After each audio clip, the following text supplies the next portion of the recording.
Welcome, everybody! I am Sugar Song, as always, and today is going to be an epic theory on this channel. It's been almost a whole year since I did my last theory. My last theory was on Death Note. Oh my gosh! There's the first video when Sugar Song became human! Forever. Anyways, with that being said, this particular theory is going to be about a movie franchise that has 5 movies in it. The most revered movie franchise, I think, up to date. That's right! It's Jurassic Park! Na na na na na na na na na. Anyways, that's enough of that. With that being said, there's a lot of spoilers that is about to be revealed with all the Jurassic Park movies. All 5 of them. That includes Jurassic World and Jurassic Fallen World. So, without any further ado, let's get started with this theory.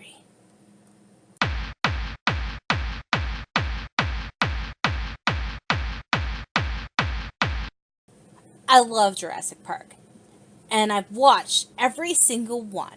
So I was really excited when Jurassic World was introduced, and obviously enthralled by Chris Pratt's performance as Owen. Oh my gosh, I love this guy. Anyway, that's probably why I didn't realize until the second one how many similarities there were to the first movie of Jurassic World to Jurassic Park.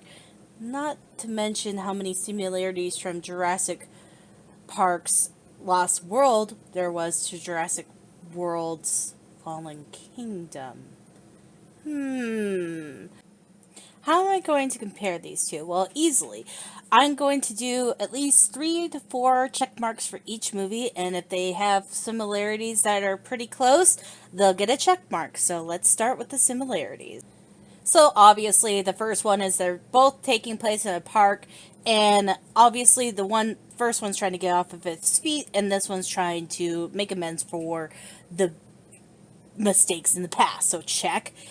Somebody that's trying to make more money off the park in a very bad way. Check-a-rooney. So basically with their negligence, they let out the dinosaurs in both of the movies. Check. There's also 2 children, 2 adults in both of the epic parts in both of these movies, so check-a-rooney there.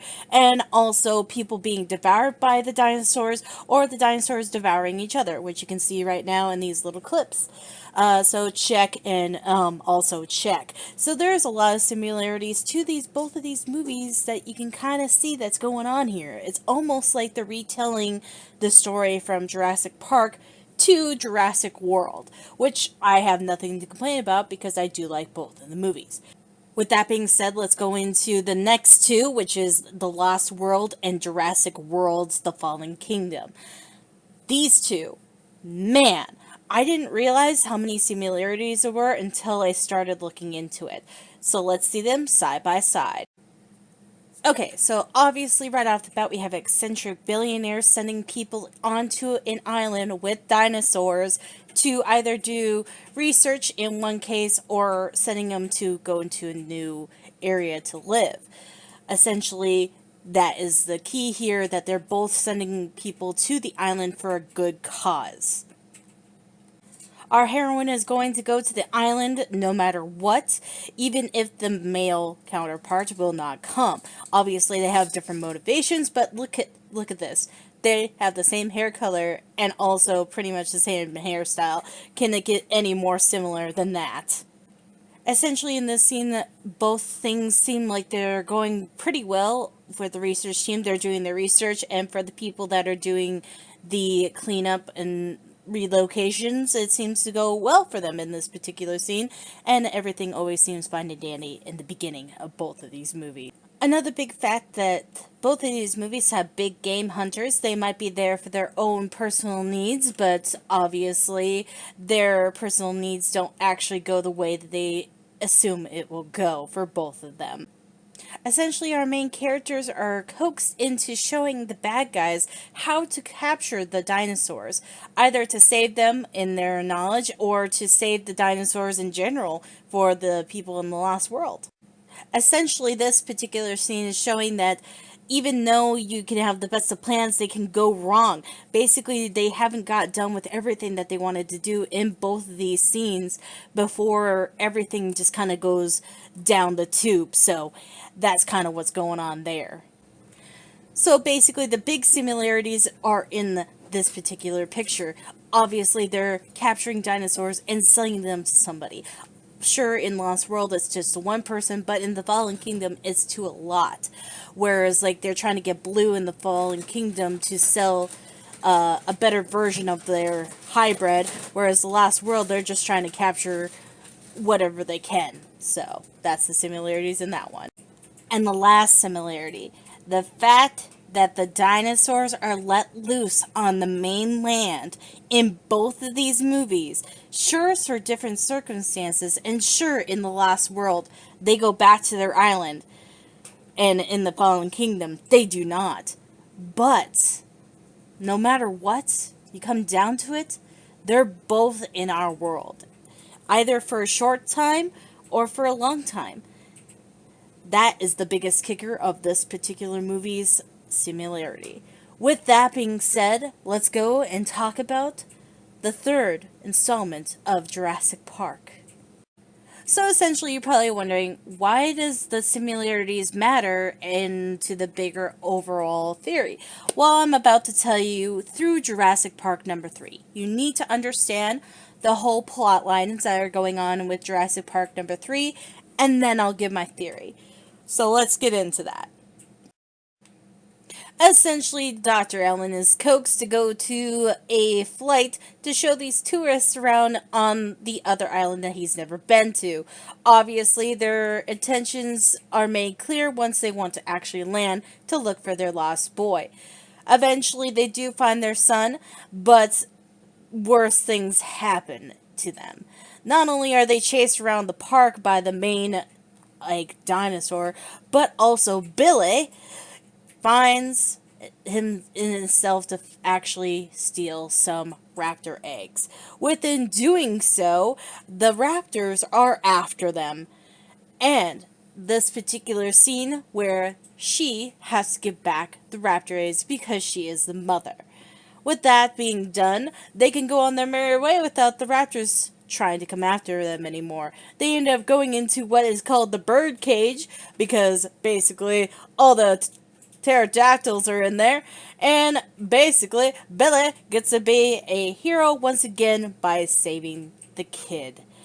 Now that you know all the basically story plots of this particular movie, now I can tell you what the theory is. Basically, in Jurassic Park number 3, it's a very based around motherhood. If you haven't noticed, from the raptors and the mom looking for her son.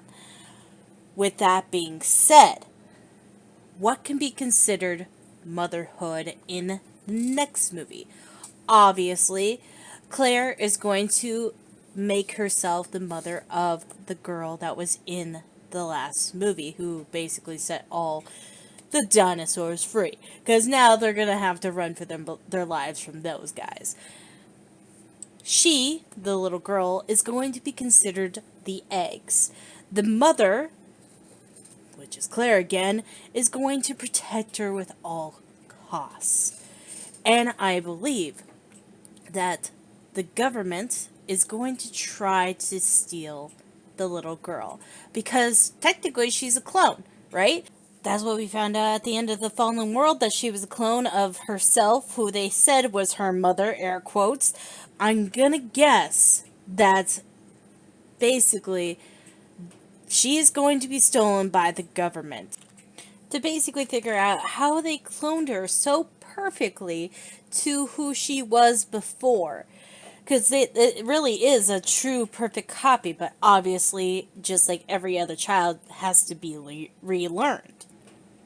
With that being said, Claire and Owen are going to go after her and maybe bring along Blue to help them find her.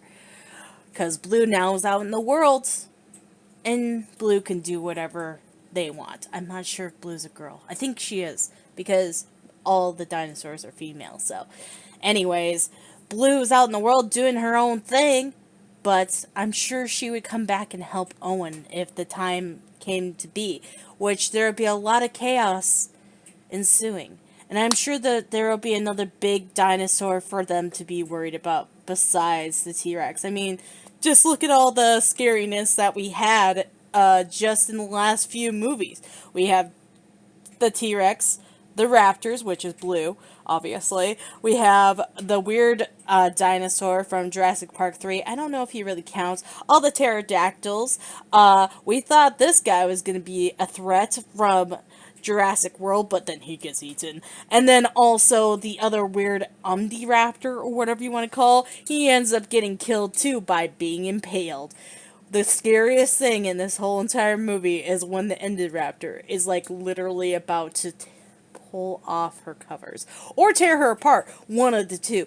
But she is not a target, because the Indoraptor is about the targeting, right? Because he's like trained to be a thing that goes after targets.